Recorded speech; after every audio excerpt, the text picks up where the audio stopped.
Holmes, the first blast came without warning. A line of fire tore across the night sky, breaking the silence of a peaceful blue world named Lyseria. The people looked up, confused and terrified. It wasn't a meteor, it was a message, one that came from the stars. For centuries, Lyseria had known only harmony. The alien kingdom lived in floating crystal cities powered by light, surrounded by silver oceans and twin moons. But tonight that peace was shattered. The sensors detected incoming ships, not from their allies, not from their system, but from Earth. The humans had arrived. At first, the Lyserians thought it was an accident. They had heard of humans, a race from a far solar system, curious, emotional, unpredictable. But the first human ship did not come to talk. It came with weapons glowing red. When the human fleet entered Lyserian space, communication failed. No one knew who fired first. In moments, the sky turned to war. Princess Auralyn, daughter of the Lyserian High Queen, watched from her crystal balcony as the first explosions lit the horizon. Her silver eyes reflected the burning clouds. Her heart trembled, not from fear but confusion. "Why would humans attack us?" she whispered to her guard. No one answered. Down below, the alien soldiers activated their energy shields, forming blue barriers that shimmered like waves. The humans dropped steel drones cutting through the air, their engines screaming. Light met metal, energy met fire. The war began. In the chaos, the royal palace shook. The queen ordered Auralyn to flee underground, but the princess refused. She wanted to see the ones who dared to attack her home. She wanted to understand them. Auralyn had studied human history in secret. Their stories fascinated her. The way humans could destroy and create hate and love in the same breath.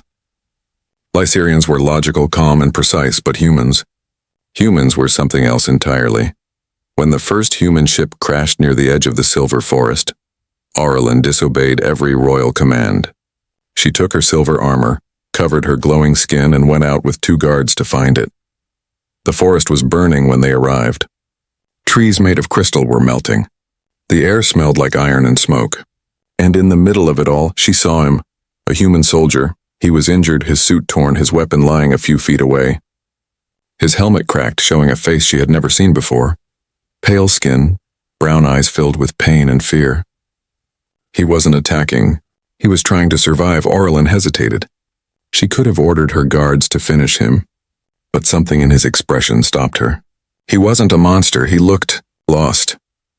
"Don't move," she said softly, pointing her energy spear at him. He didn't understand her language, but he could read her tone. Slowly he raised his hands. His voice shook. "Please, I'm not your enemy." Her guards aimed their weapons, but Auralyn raised her hand. "Wait." The human's translator device blinked weakly, replaying her words in his language. "Wait." Something strange passed between them. A moment of silent understanding amid chaos. Auralyn lowered her spear slightly. "Why are you here?" The man coughed, clutching his side. "We didn't mean to attack. Something went wrong." Command lost control. Before she could ask more, the forest shook again. A bright flash of red fire came from above. Another human ship crashing even closer. Auralyn's guards pulled her back, shouting for retreat. But she couldn't take her eyes off the wounded soldier. She made a decision that would change both of their worlds. "Bring him," she ordered. Her guards looked shocked. "Princess, he's the enemy." "Not anymore." They carried him through the smoke under the silver sky while human drones and alien ships clashed above. As they entered the hidden tunnels below the palace, Auralyn felt something new inside her. It wasn't fear, it was curiosity. Who were these humans who could start wars but beg for mercy? Who could destroy worlds yet speak of peace? And deep down she wondered what they fought for, what they lived for. She didn't know it yet, but soon she would ask the question that would echo across both worlds. What do humans do for love? And when she finally heard the answer, it would break everything she believed about her people and herself. The hidden tunnels beneath the Lyserian palace were cold and silent. Faint lights glowed along the crystal walls, guiding the princess and her guards through the underground maze. Behind them, the human soldier stumbled weakly, half-conscious, his breathing shallow and uneven. Auralyn walked ahead, her armor glimmering with the dim blue light. Every step echoed through the silence. She had never seen a human before, not in person, and now one of them walked right behind her, wounded but alive. Her guards whispered nervously. "Princess, this is dangerous," said Captain Rin. "We should hand him to the council." Auralyn shook her head. The council would execute him before they asked a single question. "I need to know the truth." The guard frowned. "The truth?" "Yes," she said softly. "Why they came here? Why they fight?" When they reached the lower chamber, she ordered the guards to place the human on a healing bed. The alien technology hummed softly as glowing blue energy surrounded his body, closing small wounds and stabilizing his breath. For a long time, Auralyn stood and watched. His face looked peaceful now, but the scars told another story. He had seen war before, maybe too much of it. When he opened his eyes again, his gaze met hers. For a moment, they simply looked at each other, two beings from different worlds, both trying to understand the other. "Where am I?" he asked weakly. Auralyn stepped closer. "You are safe. For now." He tried to sit up, but pain stopped him. "Who are you?" "I am Princess Auralyn of Lyseria," she said calmly. "And you?" He hesitated. "Captain Daniel Cross, Earth Expeditionary Force."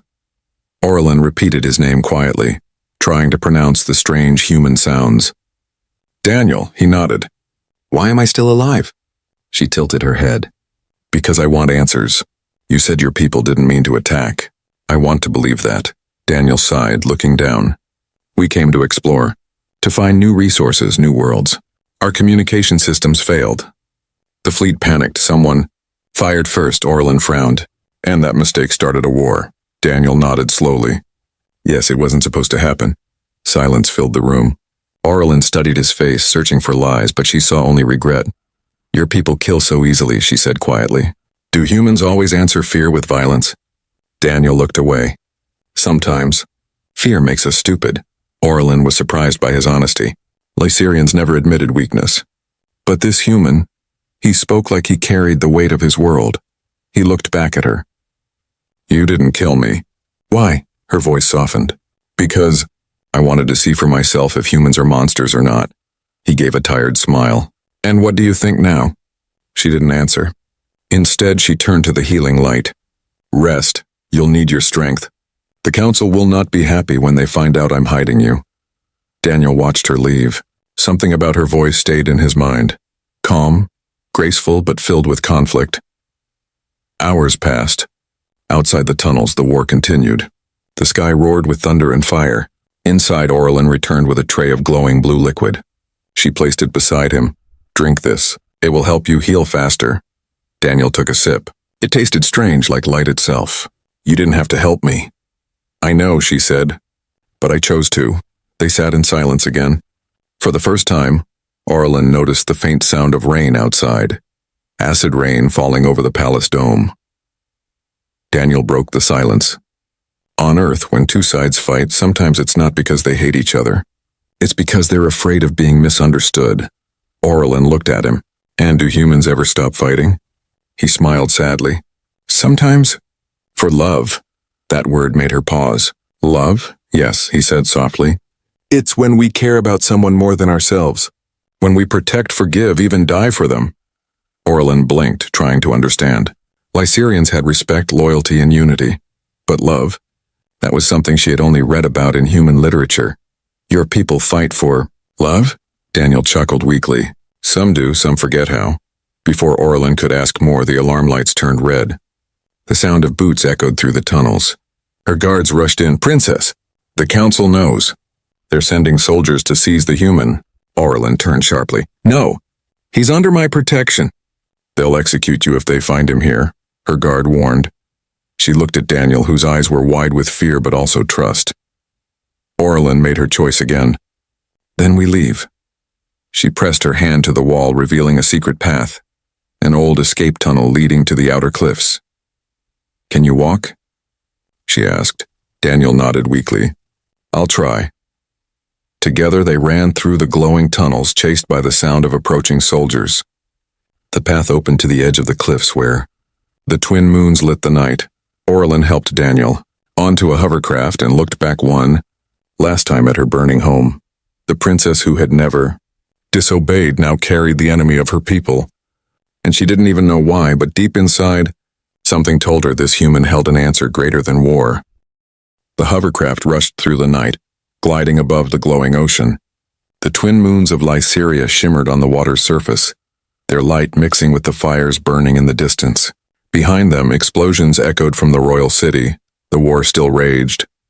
Auralyn sat beside Daniel, steering the craft with calm focus. The wind whipped through her silver hair, and her armor reflected the light of distant flames. She had never broken the laws of her people before. Now she was in exile, a princess fleeing with a human soldier. Daniel sat quietly, his eyes fixed on the stars. "You're risking everything for me," he said softly. "Why?" Auralyn didn't look at him. "Because I saw truth in your eyes. You didn't come here to kill." He nodded slowly. "No, I came to protect my crew. They're still out there, lost or captured." Auralyn turned her gaze to the horizon. "Then we will find them." Daniel was surprised. "We?" "Yes," she said firmly. "You're not my prisoner anymore. You're my responsibility." The craft moved through glowing mist, entering the shadow of the floating mountains. The air grew colder. Strange blue creatures drifted through the sky like living lanterns, their bodies pulsing with soft light. Daniel stared in awe. "It's beautiful." Auralyn glanced at him. "This is the Sky Veil. My people believe it's where lost souls rest." He smiled faintly. "On Earth we have places like this too, quiet, peaceful." For a moment the war felt far away, but peace didn't last long. A red light blinked on the hovercraft's panel. Auralyn frowned. "They found us." Above them, small pursuit drones appeared, silver and sharp, moving fast. The Lyserian soldiers had tracked her signal. "Hold on," she said. The craft dove suddenly, racing through the mist as energy bolts cut across the sky.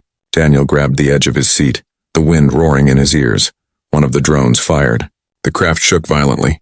Auralyn's hands moved quickly over the controls. "We're losing power." Daniel looked around. "Can we land?"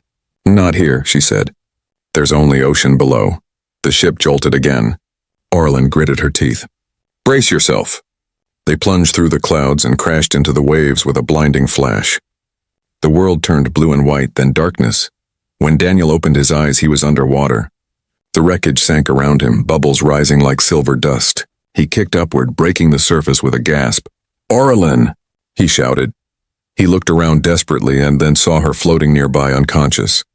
Without thinking, he swam toward her, pulling her to a piece of floating debris. Her eyes fluttered open slowly. "You saved me," she whispered. Daniel smiled weakly. "Guess we're even now." They drifted under the twin moons, the sea calm but endless. The cold bit at their skin, but they stayed close to keep warm. After some time, Auralyn touched the glowing gem on her wrist. It flickered faintly, and her communicator was still working. "There's an old outpost not far from here," she said. "If we can reach it, we'll be safe for now." Daniel looked around at the endless water. "How far?" "Far enough to test your human strength," she said with a faint smile. Hours passed as they paddled through the quiet waves, the stars above watching silently. Auralyn was exhausted, but Daniel kept going. Finally, they reached a small island, an abandoned research station built on tall silver pillars. The place was covered in vines and glowing crystals. They climbed onto the platform, breathing heavily. Daniel looked at her, tired but determined. "We made it," Auralyn nodded. "For now." Inside the outpost, flickering lights revealed broken machines and old holograms. She managed to power up a small generator. Warm light filled the room. Daniel sat beside the glowing energy core, rubbing his hands for warmth. "Your world is incredible," he said. "Even your ruins look alive." Auralyn looked out at the sea through a cracked window. "Lyseria was never built for war. My people believe emotions lead to chaos, but now, I think emotions are what give us strength." Daniel smiled. "Humans would agree." She turned toward him. "You said earlier humans fight for love. I don't understand that. Why would anyone fight? For something invisible?" Daniel leaned back, his voice quiet. "Because it's the one thing that makes life worth it. We fight for people we care about, for the ones we'd rather die for than lose." Auralyn looked at him for a long moment, her silver eyes softening. "That sounds dangerous," he chuckled. "It is." The sound of the wind outside mixed with the hum of the generator. For the first time since the war began, they both felt something strange. Not peace, but connection. Then the communicator on Auralyn's wrist beeped again. A message flashed across the screen in her language. Her face turned pale, Daniel noticed. What is it? She looked up, her voice low. The council has declared me a traitor. Daniel froze. They're coming for you? She nodded. For both of us. Outside, the sky began to glow red again, the reflection of distant engines approaching. Daniel stood up. Then we run. The red glow in the sky grew brighter as enemy ships approached. Their engines hummed like thunder, shaking the air above the island. The small outpost trembled under the pressure. Auralyn stood by the window, watching the light spread across the horizon. She had never felt fear before, not like this. Fear for herself, yes, but more than that. Fear for the human sitting beside her. Daniel loaded his damaged weapon, checking its energy core. If they find us, they'll destroy this whole place. Auralyn nodded. They won't take you alive. And if I surrender, they'll call me a traitor forever. He gave a small smile. Then we fight together. The princess turned to face him. You're injured. You can barely stand. I've fought in worse shape, he said, trying to sound confident. Besides, you saved me. I owe you one. Auralyn's eyes softened, but her voice was firm. No human owes me anything. If we survive this, it will be because we both choose to. Outside, the sound of hovercraft engines grew louder. Blue searchlights cut through the mist, scanning the ruined station. Daniel looked at her. Any chance we can hide? She shook her head. They'll find us no matter what. Our energy signatures are already marked. Then we fight, he repeated quietly. Auralyn touched a panel on the wall. Hidden compartments opened, revealing Lyserian energy lances and crystalline shields. She handed one to Daniel. He looked at the strange weapon, puzzled. How does it work? She smiled faintly. Think of what you want to protect. And press here. He tried it, and a glowing blue shield formed in his hand. That's incredible. It reacts to emotion, she explained. The stronger the feeling, the stronger the shield. He nodded slowly, his expression thoughtful. Then I'll think about Earth. Auralyn looked out the window again. Think about something worth more than that. Before Daniel could reply, a blast shook the walls. The ceiling cracked, dust falling like snow. They've landed, she shouted. The door exploded open and Lyserian soldiers stormed in, their armor shining like glass. Energy bolts filled the air, lighting up the room. Daniel dove behind cover, returning fire. Auralyn moved like lightning, her spear cutting through the smoke with elegance and precision. She was fast, graceful, unstoppable. But there were too many of them. The outpost trembled again as another ship landed nearby. Daniel shouted, We can't hold them off forever. Auralyn's armor flickered with energy. Then we buy time. They fought side by side, human and alien, every move perfectly in sync, though they had never trained together. When Daniel's weapon overheated, Auralyn threw him a spare Lyserian blade. He caught it midair and smiled. You fight like a storm. She smirked. And you fight like chaos. The battle raged for minutes that felt like hours. Then a deep voice echoed through the outpost. Princess Auralyn, said a Lyserian commander, his voice carried through a loudspeaker. Surrender the human and your life will be spared. Auralyn froze for a second, her breath heavy. Daniel looked at her. You can still walk away. She turned toward him, her eyes glowing with determination. No, Daniel. If I give you up, I lose more than my crown.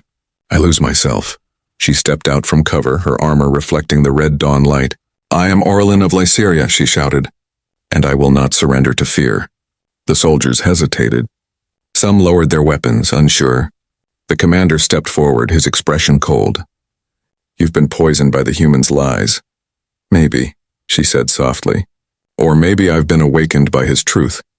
Before he could answer, Daniel fired one last shot, hitting the command ship's energy core. The explosion sent a wave of heat through the sky, forcing everyone to take cover. The commander was thrown back. Auralyn grabbed Daniel's arm and pulled him toward the cliffs. Go, she yelled. Now! They ran across the crumbling platform, jumping onto a nearby escape pod.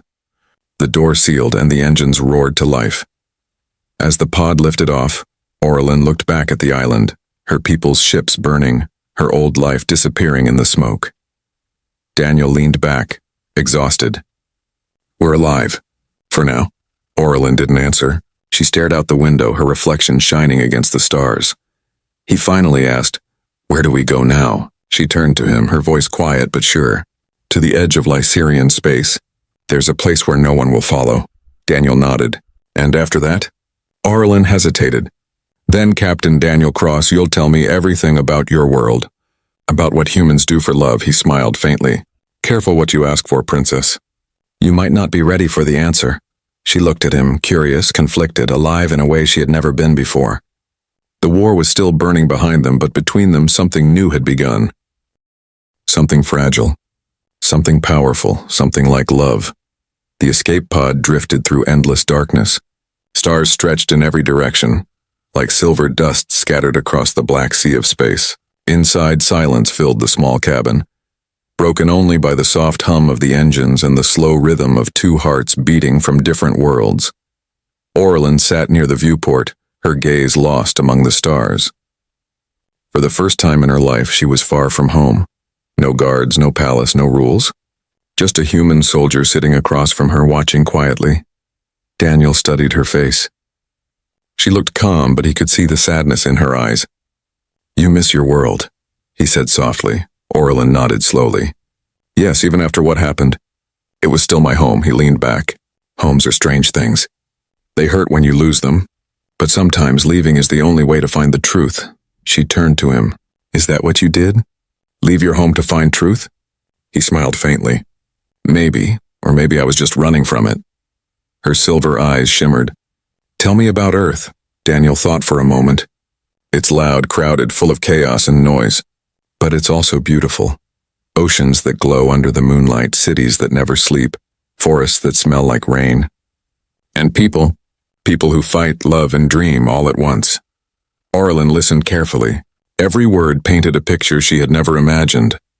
It sounds imperfect, she said. It is, he replied. That's what makes it worth fighting for. Silence fell again, but it wasn't uncomfortable. It felt warm, like something invisible was growing between them. Auralyn looked down at her glowing wristband. It flickered again, showing a faint signal. The Lyserian fleet has pulled back from the capital, she said softly. They think we're dead, Daniel nodded.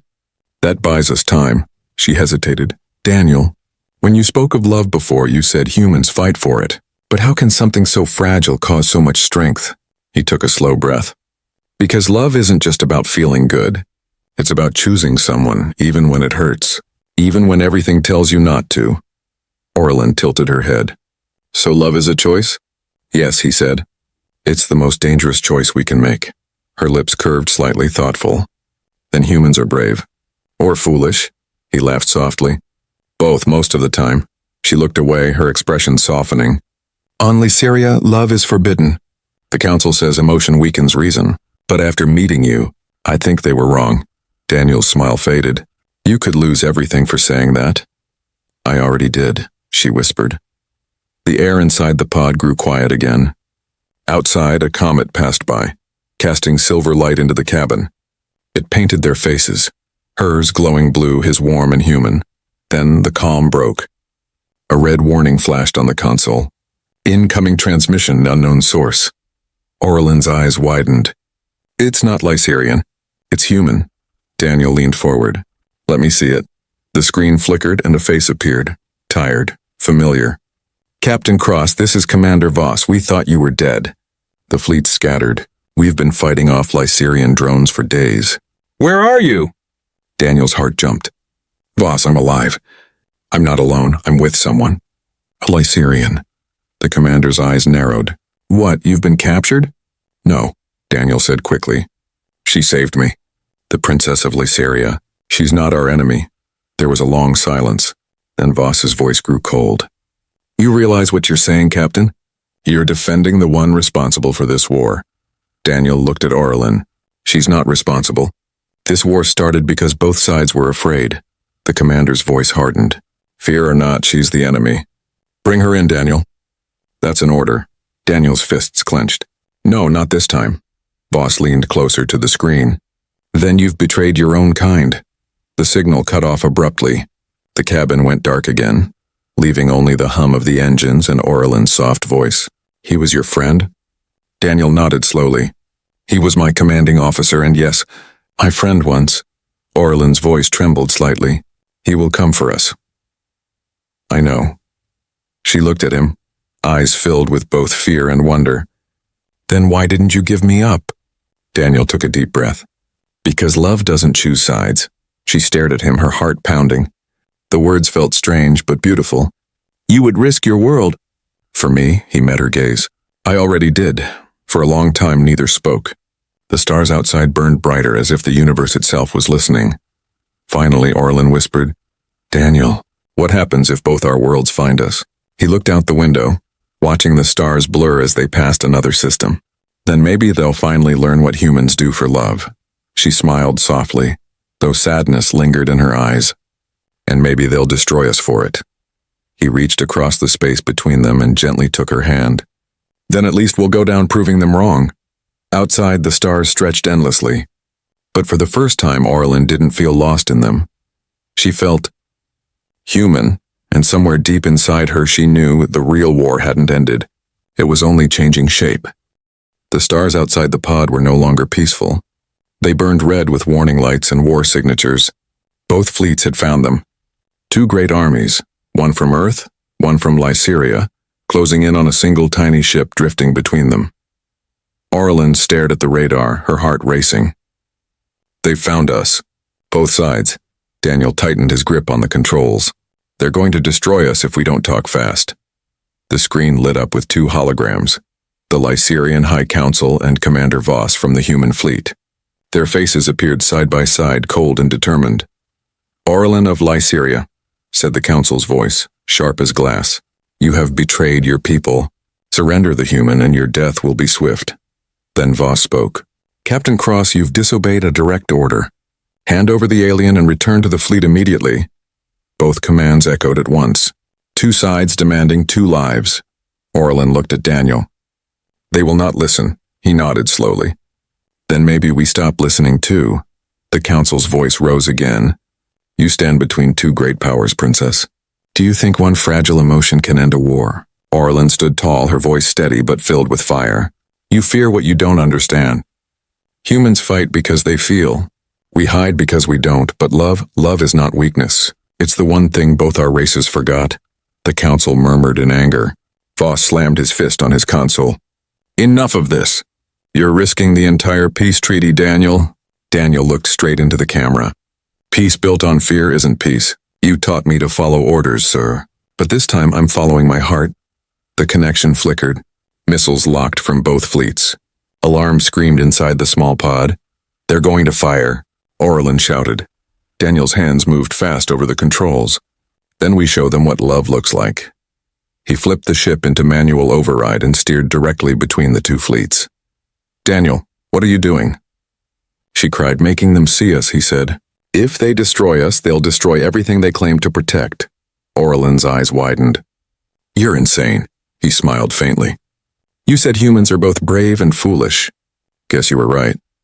The small ship moved forward, glowing brighter as the twin targeting systems locked on. In that moment, the stars seemed to hold their breath. Auralyn stepped beside him and placed her hand over his. "Then we do this together." The human fleet's voice boomed, "Final warning. Move aside or be neutralized." The Lyserian voice echoed, "Return the human or face destruction." Auralyn lifted her wrist device and sent an open broadcast car, one that both fleets could hear. Her voice carried across the void. "We have both killed and feared each other for too long. But this human showed me something neither empire taught, the courage to care. You call it madness. I call it truth. If love must die today, then let it die where all can see." Daniel looked at her, stunned by her words. That was beautiful. Auralyn turned to him, a soft tear shining under the light. That was love. The targeting lights on both fleets turned red. Dozens of weapons charged. The air inside the pod vibrated. Then silence. One by one, the lights on both radars began to fade. The firing orders were canceled. The fleets hesitated as if struck by the same realization. Voss's voice returned first, quieter now. "Daniel, stand down. The fleet won't fire." Moments later, the Lyserian Council spoke, uncertain. "Princess Auralyn, your words have reached even us. We will cease fire." The alarm stopped. The pod drifted silently again between the two great armadas. Auralyn and Daniel looked at each other, hardly believing it. "It worked," he whispered. She smiled faintly. "You see, Captain Cross? Even stars can listen when hearts speak louder than fear. Daniel let out a long breath, laughing softly. Remind me never to argue with you again. Her eyes sparkled. I would win anyway. The tension broke into quiet laughter. For the first time, the human and Lyserian fleets began pulling back. Slow, cautious, but real. The war was over, not by victory but by choice. Days later, the story of the human captain and the alien princess spread across both galaxies. Some called them fools, others called them heroes, but both races remembered their words. In time, Lyseria and Earth signed a new alliance, one not written in fear or power, but in respect and emotion. And at its heart were the names Auralyn and Daniel, forever joined in history. Years later, on a small moon between their worlds, a statue stood. Two figures side by side reaching toward the stars. The plaque read, "They asked what humans do for love, and proved that love can save worlds." Beneath the endless stars, Auralyn and Daniel walked quietly along the ridge, watching their worlds rebuild together. He looked at her, his voice soft. "So, princess, are you ready for another adventure?" She smiled. "Only if you promise one thing." "What's that?" "That we never stop asking questions." He took her hand gently. "Then we'll spend the rest of our lives finding the answers." The wind carried their laughter into the open sky. Two souls, once enemies, now united by the only thing stronger than war, love.